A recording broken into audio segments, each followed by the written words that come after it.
మరిన్ని రాష్ట్ర వ్యాప్త వార్తలు సంక్షిప్తంగా చూద్దాం.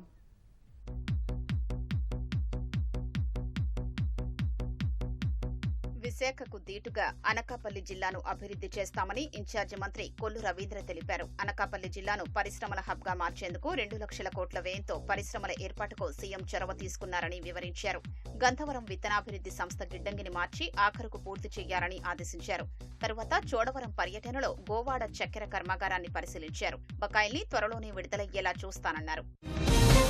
అభివృద్ధి పనుల్ని దశలవారీగా ప్రారంభించి సత్వరమే పూర్తి చేసేందుకు చర్యలు తీసుకుంటామని మంత్రి ఎన్ఎండి ఫరూక్ తెలిపారు. నంద్యాలలోని నందమూరి నగర్, వైఎస్సార్ నగర్లో 2,60,00,000 విలువైన 11 సీసీ రోడ్లు, మురుగు కాలువల నిర్మాణానికి మంత్రి భూమి పూజ చేశారు. గత 5 ఏళ్లలో నంద్యాలని జగన్ గాలి కుదిలేశారని విమర్శించారు. ఆడపిల్లలు అన్ని రంగాల్లో విజయం సాధించేలా వారిని ప్రోత్సహించాల్సిన బాధ్యత అందరిపై ఉందని భీమవరం ఎమ్మెల్యే పులపర్తి రామాంజనేయులు అన్నారు. బేటీ బచావో బేటీ పడావో పథకం 10 ఏళ్లు పూర్తి చేసుకున్న సందర్భంగా భీమవరంలో ఆడపిల్లల్ని చదివిద్దాం, ఆడపిల్లల్ని రక్షిద్దాం అనే నినాదంతో ర్యాలీ నిర్వహించారు. ప్రజల నుంచి వచ్చే ఫిర్యాదులు, అర్జీల్ని హేతుబద్ధంగా పరిష్కరించాలని సీఎస్ విజయానంద్ కలెక్టర్లను ఆయా శాఖల అధికారుల్ని ఆదేశించారు. పరిష్కారానికి ప్రతి శాఖ తరపున ఒక నోడల్ అధికారిని నియమించాలన్నారు. స్వర్ణాంధ్ర విజన్ 2047 మేరకు 15% వృద్ధి రేటు సాధనే లక్ష్యంగా ప్రభుత్వ శాఖలు పనిచేయాలని స్పష్టం చేశారు. దేవాదాయ శాఖ ఇన్ఛార్జ్ కమిషనర్ గా రామచంద్ర మోహన్ ను నియమిస్తూ సీఎస్ కార్యాలయం నోట్ జారీ చేసింది. కమిషనర్ సత్యనారాయణను బదిలీ చేయడంతో ఇన్ఛార్జ్ బాధ్యతలు రామచంద్ర మోహన్ కు అప్పగిస్తూ ఆదేశాలు వెలువడ్డాయి.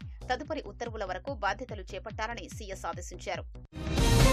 సత్యసాయి జిల్లాలోని చారిత్రక తిమ్మమ్మ మర్రిమానును పర్యాటకంగా అభివృద్ధి చేసేందుకు అడుగులు పడుతున్నాయి. అభివృద్ధి ప్రణాళికలపై నివేదిక పంపాలని పర్యాటక శాఖ సంయుక్త కార్యదర్శి విజయలక్ష్మి ఏపీ పర్యాటకాభివృద్ధి సంస్థ ఎండీని ఆదేశించారు. అతిపెద్ద వృక్షంగా Thimmamma మర్రిమాను Guinness book of world రికార్డులో నమోదైంది. నెల్లూరు జిల్లా కోడవలూరు మండలం మిక్కిలింపేట వద్ద ఓ వ్యక్తి దారుణ హత్యకు గురయ్యాడు. బుచ్చిరెడ్డిపాలెనికి చెందిన దేవల్ల రమేష్ ఆటోలో స్టీల్ సామాన్లు అమ్ముతూ జీవనం సాగిస్తున్నారు. స్టీల్ సామాన్లతో ఆటోలో మిక్కిలింపేట వైపు వెళుతుండగా 2 కార్లలో వచ్చిన దుండగులు రమేష్ పై దాడి చేసి హతమార్చారు. కుటుంబ కలహాలే హత్యకు కారణమై ఉండొచ్చని పోలీసులు అనుమానిస్తున్నారు. శ్రీకాళహస్తీశ్వర ఆలయంలో ఫిబ్రవరి 21 నుంచి మార్చి 6 వరకు జరిగే వార్షిక మహాశివరాత్రి బ్రహ్మోత్సవాల నిర్వహణపై కలెక్టర్ సమీక్షా సమావేశం నిర్వహించారు.